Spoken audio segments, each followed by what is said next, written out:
Hello guys, আজকে স্নান টান করলাম, দিয়ে খাবার টাবার খেলাম, দিয়ে এখন 5টা বাজছে, বিকাল হয়ে গেছে, আমি একটু ঘুমিয়ে গেছিলাম। দেন তোমাদেরকে আজকে একটু মানে একটা একটা মেয়ের কথা বলবো তোমাদের কাছে, তোমাদের সাথে শেয়ার করবো। তো সে মেয়েটা একসময় খুব প্রিয় মানুষ ছিল আমার, দেন এখনো আমার প্রিয় মানুষই আছে। শুধুমাত্র ওর সাথে আমার আগের মতো আর কথা হয় না, অনেকটা দূরত্ব তৈরি হয়ে গেছে দুজনের মধ্যে। দেন ও যেখানে আছে ভালো আছে, আমি কোনোদিন ওর এখনো পর্যন্ত কোনোদিন ওর খারাপ চাইনি। তো সে মানুষটা একসময় আমার লাইফে ছিল, এমনভাবে ছিল, ও যেতে চায়নি আমার লাইফ থেকে। তো আমি নিজে থেকে সরে এসেছিলাম ওর লাইফ থেকে, বিকজ আমার জন্য ওর অনেক প্রবলেম হচ্ছিল, যেগুলো আমার মানে নিজেকে দোষী দোষী মনে হচ্ছিল। দেন ও ঠিকঠাকভাবে পড়াশোনা করতে পারতো না। দেন আমার কিছু কিছু জিনিস ওর ভালো লাগে না, যেমন ধরো ও স্কুল কলেজ যায়, কলেজে যে কল টল করতো না আমার। দেন এই বিষয়গুলোর জন্য আমি খুবই ভেঙে পড়েছিলাম। যাই হোক কিছু একটা মিসআন্ডারস্ট্যান্ডিং ওর আমার মধ্যে হয়েছিল, সেটা নিয়ে আমি এখন আর কোনো কিছু বলতে চাই না। বাট মানে আমি কি বলবো ওর নিয়ে, ওটাই আপসেট আমি, মানে আমি কিছু বলতে চাই না ওর বিষয়ে। তো ওর নিয়ে আমি যতই বলি ততই আমার কাছে কমই মনে হয়। তো ওর আমার রিলেশনশিপটা ছিল প্রায় 5 বছর সামথিং, 5 বছর, 4.5 5 বছর সামথিং। তো 5 বছর পরে কাউকে ভুলে যাওয়া বা কাউকে ছাড়া, 5টা বছর যার সাথে কাটিয়েছি তারপরে তাকে ছাড়া থাকা কতটা মানে কতটা হার্ড, সেটা মাত্র যারা এই জিনিসগুলোর মধ্যে দিয়ে গেছে তারা ছাড়া কেউ বেশি জানবে না।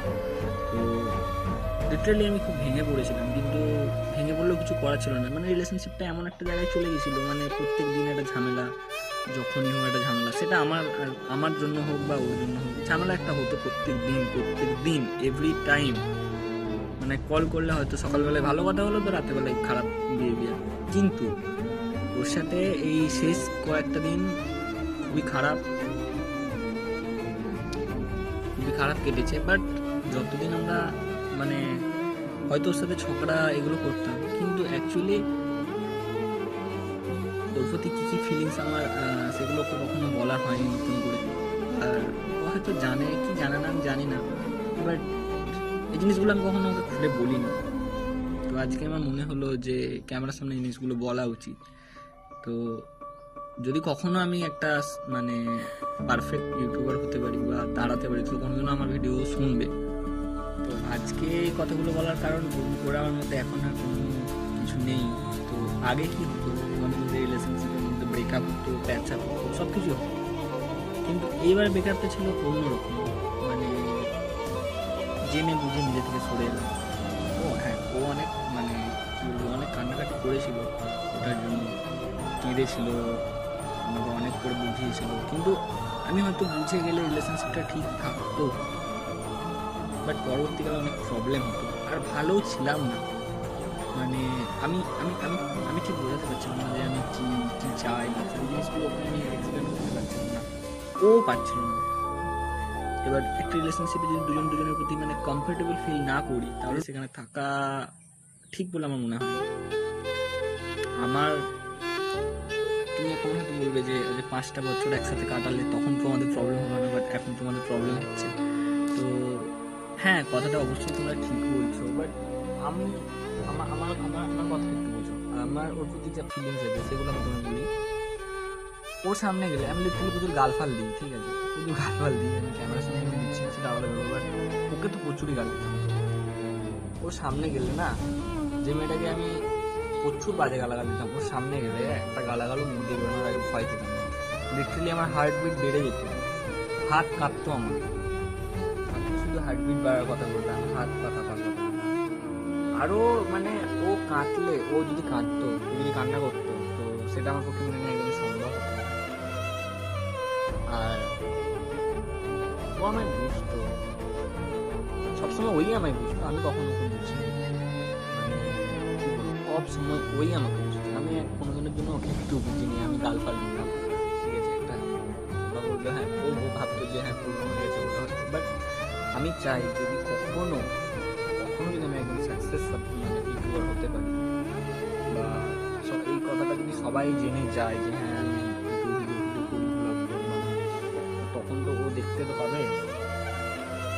আমি চাই তখন ও এটা দেখুক, সেটা ওর বিয়ে হয়ে যাক। এখন ও ওর মানে এখনো বিয়ে হয়নি, এখনো কলেজে পড়ছে। মনে পড়ছিল ওর কথা, তো আমি ভাবলাম মানে তোমাদের বললে না মনটা অনেক খারাপ, সেই জন্য আমি ভাবলাম তাহলে একবার যাই, একটা ভিডিও বানাই, সেখানে বলি। যদি কখনো ও দেখে, হয়তো ওর আজ হয়তো কবে ভিডিওটা দেখলাম জানি না, আমি কোনো জায়গায় সোশ্যাল মিডিয়াতে ভিডিওটা ছাড়বো না। হ্যাঁ, ইউটিউবেই শুধুমাত্র ছাড়বো, ফেসবুক বা ইনস্টাগ্রাম কোথাও ছাড়বো না। তো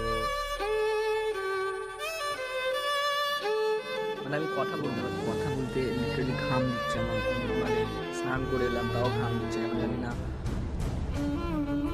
তো আমি একটা কথাই বলতে চাই, দেখ সত্যি কথা বলতে তোকে ভালোবাসতাম, যতটা ভালোবাসা ফার্স্ট মানে আমাদের যখন রিলেশনশিপ স্টার্ট হয় তখন যতটা ভালোবাসা ছিল, এখন ততটাই ভালোবাসা আছে।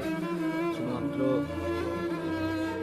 চেঞ্জ কী হয়েছে আমি জানি না, হয়তো তুই চেঞ্জ হয়েছিস বা হয়তো আমি চেঞ্জ হয়েছি, বাট চেঞ্জ হয়ে গেছে সব কিছু, ওলট পালট হয়ে গেছে। এক হয়তো আগের মতো থাকলে খুব ভালো হতো, সেগুলো আর নেই। আর সেগুলো স্মৃতি হয়েই থাকবে, এটাও একটা স্মৃতি হয়ে যাবে। তো আমি তোমাদের থেকে শেয়ার করে মন ভালো করতে এলাম, তো আমার মন খারাপ হয়ে গেল।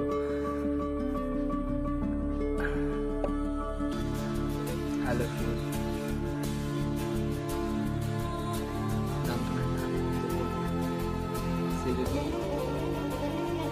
সে একদিন আমার মানে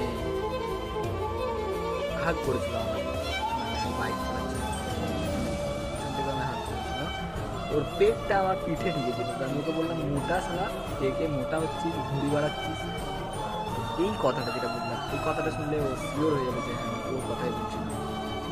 4-5 বছর রিলেশনশিপ ওর সাথে ছিল, সেটা বলেছিলাম। টাটা, আমি এখন আসছি, আমার কিছু বলার মতো নেই আমার মধ্যে, আমি বলার নিজের মধ্যে আমি টাটা, বাই বাই।